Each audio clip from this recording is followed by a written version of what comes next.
Oh hey guys, it's Steven here and welcome back to another Chinese smartphone review, and today we're going to have a look at the Mlais MX base. So what's so special about that particular smartphone? Now first of all, it's a battery monster, so it comes with a 4300 mAh battery, and for the specs we have in there, this is more than enough, so it's a real battery monster. The second thing, it's more a low budget phone, so it only retails for €125 on everbuying.net, and this is a very good deal, so you can find a link down below in the description. Alright, it also comes with fancy things like an IR blaster at the top, so basically remote control for your TV or other things you have at home. So I'm actually quite interested, and I would say let's get directly started and let's have a look at the specs of this little baby here. Alright, now here are the specs of the phone, and in there we have the MTK 6735 quad-core SoC, and finally the CPU is really running at 1.3 GHz. So previously the CPU was only running at 1 GHz and that really sucked. Now the operating system is Android 5.1 Lollipop. OTAs are supported, but the OTA system is somehow broken. Your system is damaged, and what you basically have to do, just like on the Elephant P8000, you have to download the latest version on the computer and flash it with SP Flash Tool. It's a bit complicated, but currently there is no workaround, so we have to wait until Mlais ships with some improved firmware. Alright, the display 5.0 inches, HD IPS, and the display looks okay. It's not a high-end panel, but for me looks kinda okay. It's a 5-point capacitive touchscreen, no ghost touches so far, then supported bands 2G, 3G, 4G, and we also have FDD-LTE frequencies, so not only FDD-LTE. And if you're not sure what you need, then there's a website where you can check what frequencies you need in your country, which phone, and I will leave you a link down below in the description. But the band B20 is also in there, which is very important here in Europe. Now regarding the camera, we have a 5 megapixel front-facing camera and an 8 megapixel rear camera, quite average, 16 GB of ROM and 2 GB of RAM, which is really nice here on the Mlais MX. We have Wi-Fi on board, Bluetooth, GPS, then OTG supported, so you could also charge other devices. I will show you that a little bit later. The battery, it's 4300 mAh, which is really huge. I will show you the battery just in a second. And it's a bit thick, so it's 9.9 millimeters, so that's almost 1 centimeter. And regarding the weight, we'll put it on a scale just in a second. So now let me quickly show you what you can find inside the box. First of all, let's get started with the Mlais manual. And it comes only in English and also explains, for instance, how to answer a call. I mean, what the fuck? But if you're not into that, then just read the manual. Okay, then here we have the charger, and as you can see, it's really small. Then let me show you here the writing. It says here 5 volts, 1 amp, so it's a 5-watt charger. Very small, comes with the correct power socket connector for my country, so also for your country. USB port is straight in, and that looks quite okay, so no gaps. But the charger is very lightweight, it's very small, and it can output really a little bit more than 1 amp, so I've measured that. Quite okay, so the performance is decent, but there's no quick charging. So that's the only downside so far. It really takes kinda long to charge that phone, and the charger gets a bit warm, not really hot, so I wouldn't say, well, that's dangerous, but it can get a little bit warm. Alright, then last but not least, here we have a micro USB cable, so to connect it to the computer or to use it with the charger. And as you can see, that micro USB cable is very thick. Alright, that's basically everything you can find inside the box, so very basic, and now let's have a closer look at the phone. So here just a closer look at the charger, and it's a 1 amp charger, and you see it's running on the limit, so it's outputting 1.05 amps, so really the limit. And it's kinda small, gets a bit warm, but not too hot, so the quality is actually quite okay. It can deliver the 5 watts, there is no quick charging, it's a bit disappointing, but at least the charger looks quite decent. Now first of all, let's get started with the front side, and at the bottom we have capacitive touch buttons but without any backlight. Now the display, it's 720p and 5.0 inches, so it looks quite okay from the resolution, and just in a minute I will show you the viewing angles. Now all the colors, they look okay on the phone, so nothing to worry about. And then at the top of the phone we have here the speaker in the middle, light and proximity sensor to the left, and on the right the 5 megapixel front-facing camera. Unfortunately, there is no notification LED. Now the viewing angles are quite okay. Very slight and decent color change, as you will maybe see. and I had no problems to read the screen outside, also when it was very bright. But the glass is a little bit glossy. Now with the screen protector it looks a little bit better, but this is now how it looks without the screen protector. And well, the screen, it's not a high-end screen, but for me it looks kinda okay. Now the top side of the frame is kinda interesting. So here we have all the connectors. First of all, here we have the micro USB port. Then here we have the 3.5mm headphone jack, so to connect headphones or whatever. And what the fuck is that? So that is an IR blaster, and with that you can basically control your TV or air condition. I have no air condition, but it worked with my TV, but I have to say the range was kinda limited. So after 2 meters it was really hard to control my TV. But it is working, and that's a nice thing. Now the whole phone is made out of plastic. It's around 1 centimeter thick, and on the right side of the frame here we have the power button, so this is the right side of the phone. And well, the frame looks a little bit like it would be made out of aluminum or metal, but honestly I have to say, this is just cheap plastic, so it's a bit disappointing, but for the price, definitely okay. At the bottom side of the frame we have the bottom microphone, and it's a single microphone, so there is no top microphone or whatever. And I have already dropped the phone, so well, on the frame as you can see there's a little cut, but I have to say nothing happened. Now the phone is quite resistant, fully made out of plastic, but also quite durable. Now here's the left side of the frame, and actually we have nothing here except of the volume rocker here at the top of the phone. And yeah, the button, just like the power button, it's made out of plastic, and it's not so stiff, so you can see it slides a little bit around, up and down, left and right, but it feels quite good to press, so nothing to say about that. And I had no issues with the buttons, like that I accidentally locked the screen or just hit up the volume. Here comes the back side of the phone, and at the bottom here we have the Mlais logo and the speaker grid. And well, the back cover it's made out of plastic, but it feels kinda soft, so it has that soft touch surface. And here at the top of the phone we have the single LED flash, and the 8 megapixel rear camera looks kinda small but comes with a real metal ring around it. So there we go, let's remove the back cover and let's see what that baby here has got under the hood. And you can remove the back cover here at the bottom, just go in there with your fingernail and peel off the back cover. Well, the back cover is really stiff, has here some kind of pattern on the inside, and well, very stiff back cover. Now let's remove the battery, and there we go, and it feels like the battery would be heavier than the phone itself. So you can see here the Mlais logo. Then let's turn it around, and here we can see 3.8 volts lithium-ion polymer battery, 4300 milliamp hours, which equals 16.34 watt hours, so kinda nice thing. Alright, then let's put the battery on the scale. So very thick one, I'm quite excited, and it says 68 grams, which is really a lot. So how much does the phone weigh without back cover? 85 grams, but it's way bigger, so it really feels like the battery would be heavier than the phone itself. Now let's have a look at the internals. As you can see, we have a micro SD card slot. So my micro SD card, 64 gigabytes, is in there, works like a charm. Then here we have some regular sized SIM card slot. It's SIM card slot 1, I think, or maybe 2.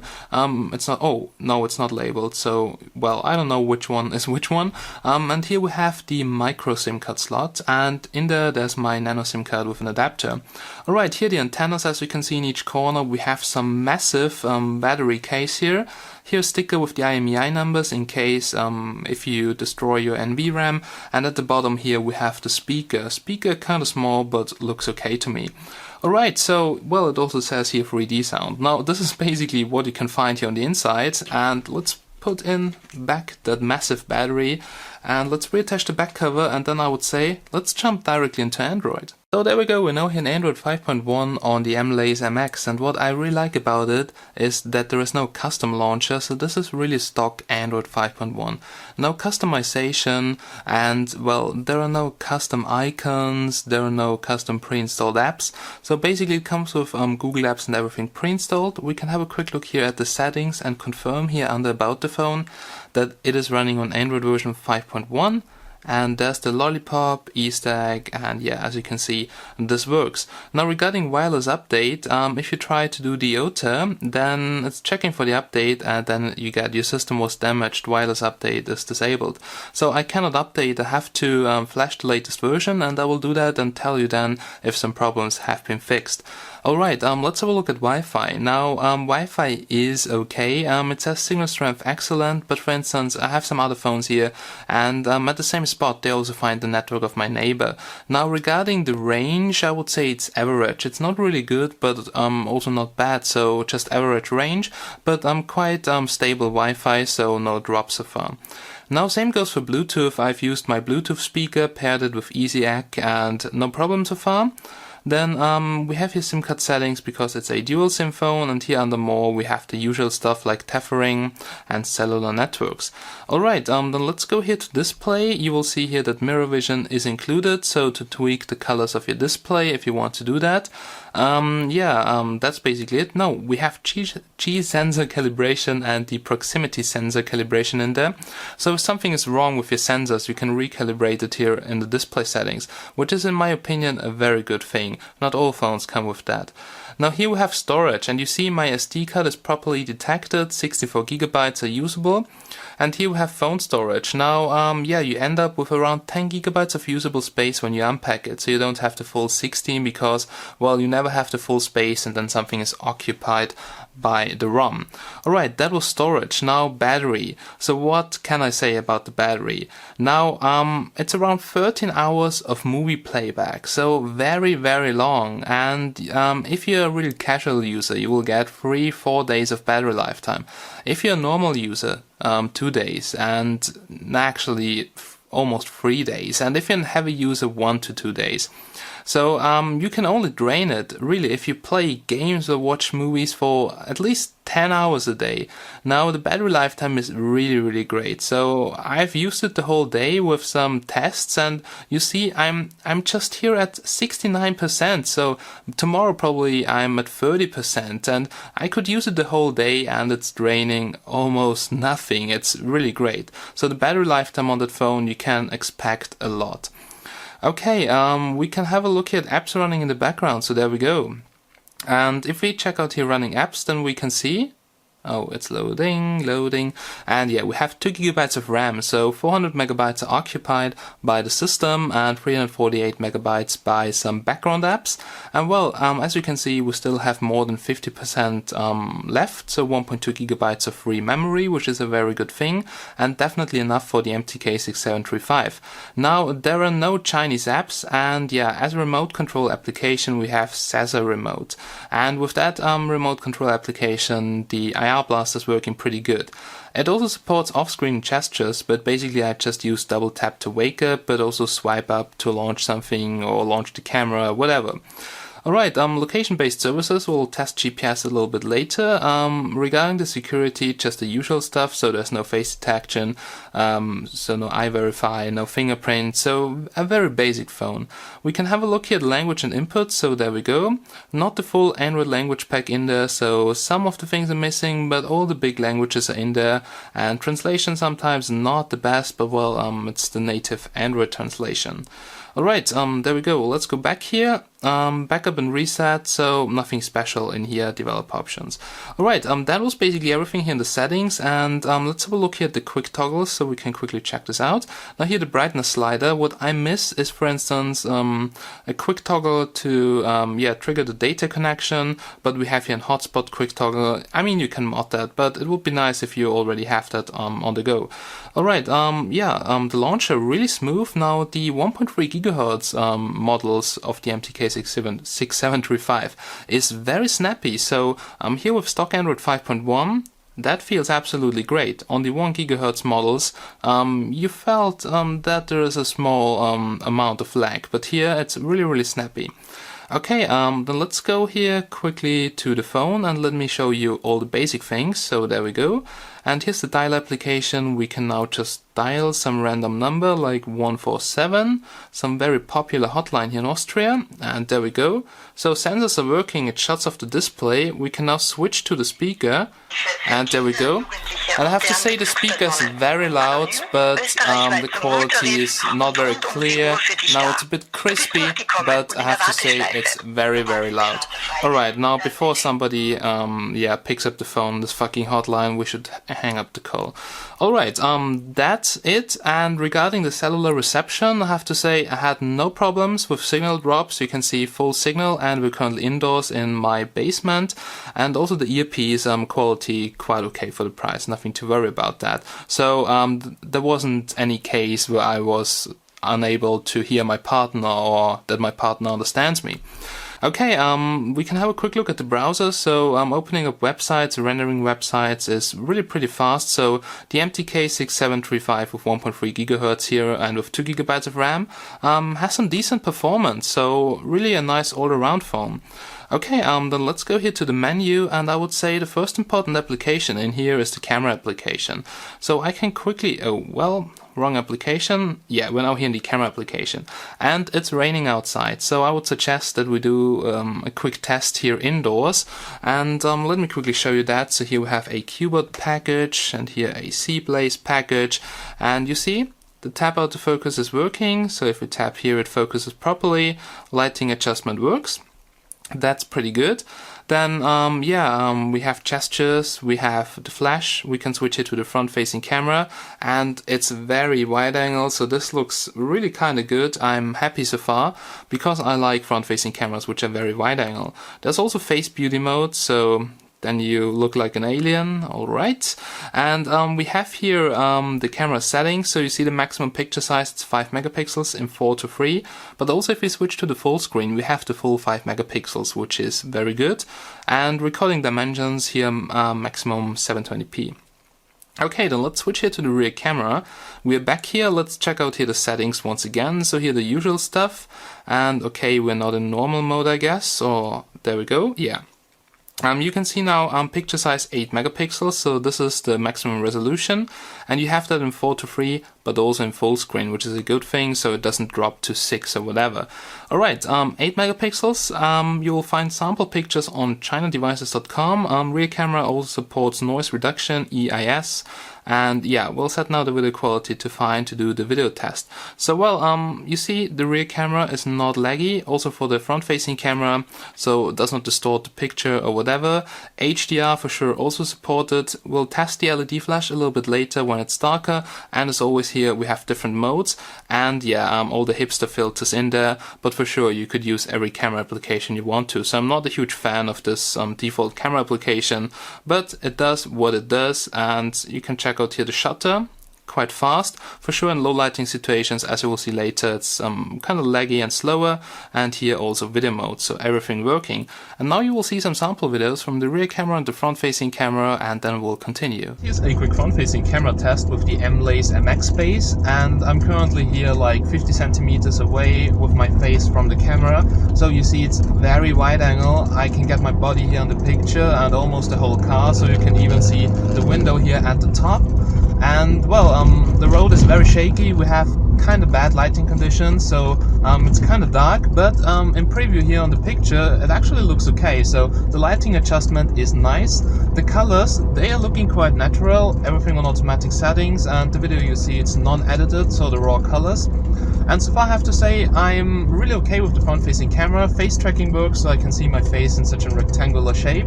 No face beauty mode on right now, and yeah, you will see that I look totally ugly. But the front-facing camera on the Mlais MX base so far looks okay to me.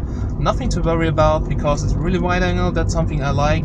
If you take a group selfie with your friends on a party, then I really hate it when the lens is not wide angle, so you can't get the whole group on the picture. But with the Mlais MX base you won't have a problem. In low light situations, I'll upload some selfies, I can show you them. It's not that good, the lens is a little bit small. On my Samsung Galaxy S6 Edge, for instance, it has a really nice big lens. In low light situations it looks really great, so here on that cheap phone, no, not really. So it will look kinda noisy and not really good. And it's not laggy, as you can see when I shake the phone, it doesn't distort the picture, something like that. So far I'm really okay with the front facing camera, and just check out the quality right now for yourself if it's enough for you or not. But for me it's really okay for the price. Hey guys, so we're somewhere outside of Vienna, and here's a quick back camera video test. Now things in the background, this looks kind of blurry. I mean, just check it out on the computer here right now.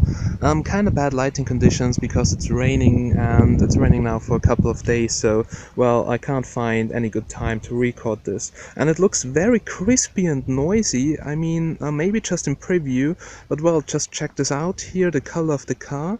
Somehow it feels that it looks very, very noisy, and I think it will also look like this on the computer. This just looks like the issue I've had with the Chayayu S3.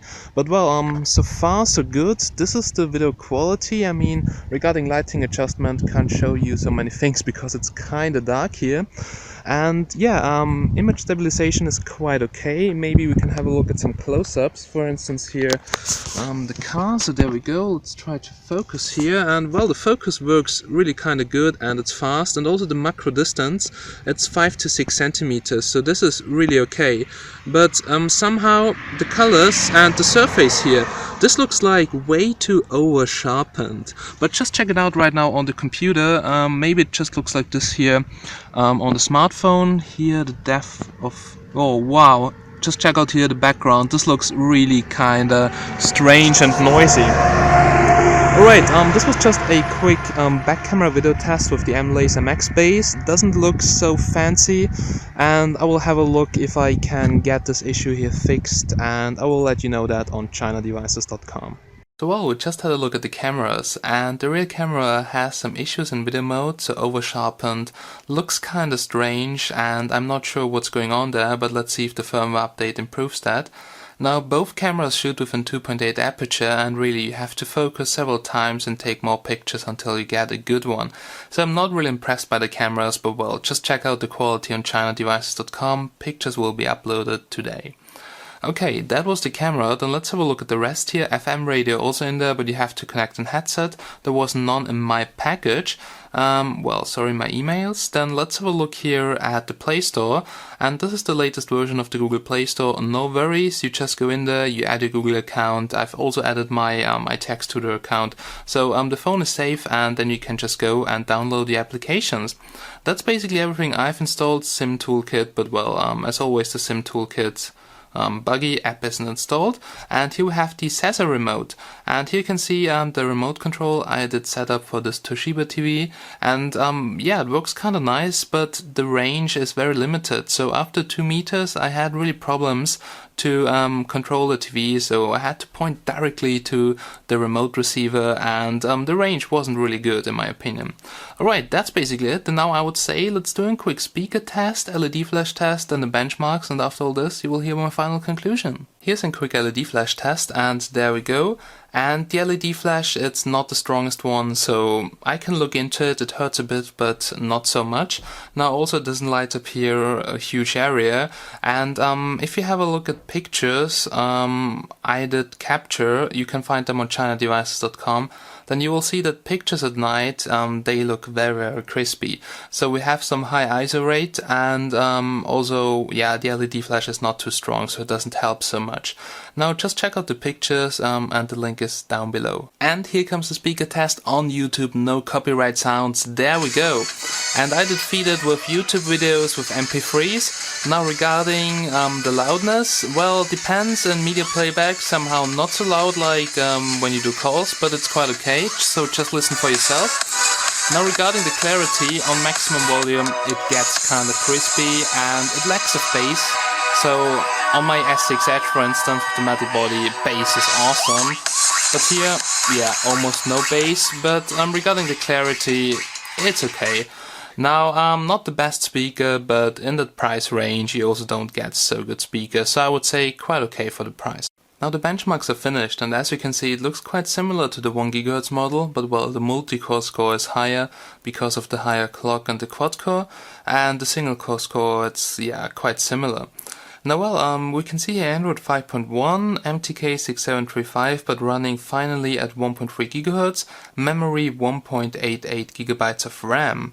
Alright, I did also run an Antutu benchmark and it scores almost 27k, so it's on the performance level of the Xiaomi Redmi Note. And here we have the Xiaomi Mi 2 and some popular phone, the HTC One, so you can see that's the performance level. But the nice thing is that the ROM fully supports 64 bits. We can have a look here at the info. As you can see, 5.1 64 bits, 720p resolution. Here once again the RAM, so 1928 megabytes, and available 677, so I did some multitasking now. Alright, 8.3 megapixel rear camera, 5.3 on the front facing camera, but the quality of the camera not really nice. Regarding the sensors, just some basic stuff, we'll check that out in sensor box too. But first of all, CPU set. Now you can see here quad-core, scaling governors interactive, device info, so the internal storage right over here, and 320 dots per inch, but it says here also the wrong screen size. System, no root access. Then thermal, so the temperatures, and you see nothing over 45, so I've tested the phone now for 3 days and it was also a bit hot but not really sunny, and I had no battery overheating issues, but I can't tell you what happens if you're in a sunny country, like you have a lot of sun and it's very hot and you leave it on the windshield of your car. Maybe it could throw a message like battery overheating or whatever, but so far nothing regarding temperatures.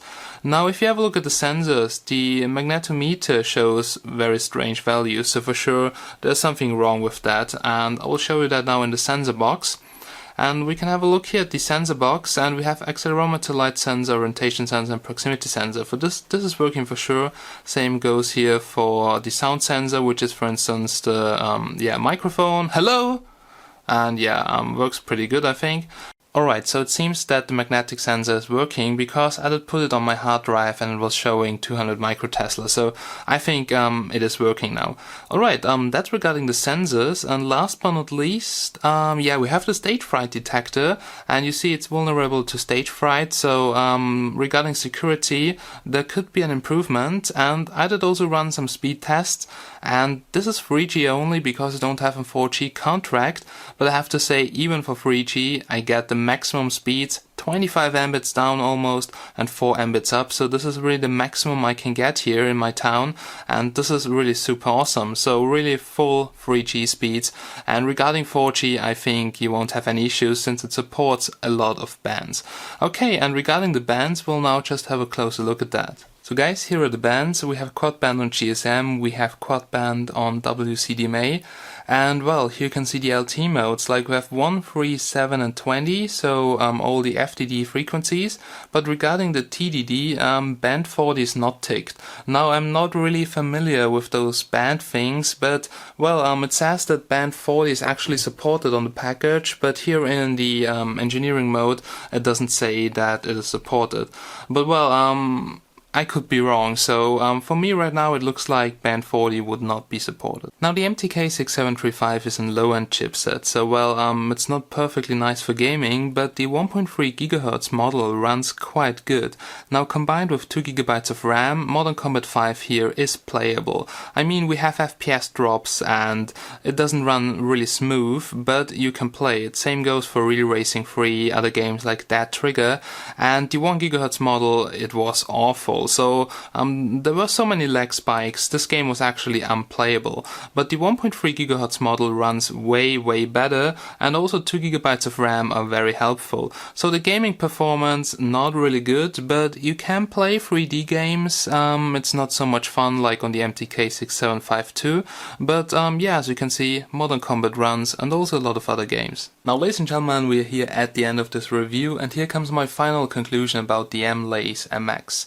Now well, it's a low budget phone, but a quite decent one. Now the battery lifetime is outstanding, and well, the display, I noticed that there is some small amount of clouding, so the backlight doesn't look always the same, so there are some spots they're very bright and classified as clouding, but just a little bit, and you only see it if you have a look at the display on white background.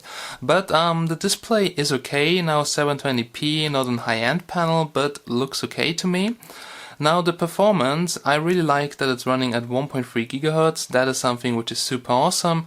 Now games are playable and it's so much smoother than the 1 GHz model. Regarding GPS, it's working okay. Performance could be a little bit better, but well, for the price, definitely okay. Front-facing camera, nice and wide angle, but the rear camera has some issues in video mode. You've seen those over-sharpened pictures, over-sharpened video, so that looks really kind of strange. Basically the same issue I've had on the Chai US3, but it was fixed with a software update. Let's see what the new software update from Mlais is doing. But as you can see, OTAs were not working because there was some issues with the system. I'm not sure what's going on there and I have no time to check it out. Now, Band B40, it doesn't show up in the engineering mode, so maybe it's missing, well, I don't know guys. And yeah, the rest of the phone is actually quite decent. So you get a plastic body phone which has an amazingly good battery lifetime, basic features, basic sensors, but honestly I have to say it's a nice all-around phone. If there would be a firmware update to improve the camera and to fix the issue with the rear camera, then I would be very happy. But regarding Wi-Fi connectivity, 3G, 4G, it does a pretty good job, and so far I'm happy with the Mlais MX. So you can find it on everbuying.net, link is down below in the description. Once again guys, thank you so much for watching. Don't forget to check out chinadevices.com, brings you the latest news, helps you a lot about China phones, and we're really happy to welcome every new member. Now guys, thank you so much for watching, have a nice day and bye bye, see ya!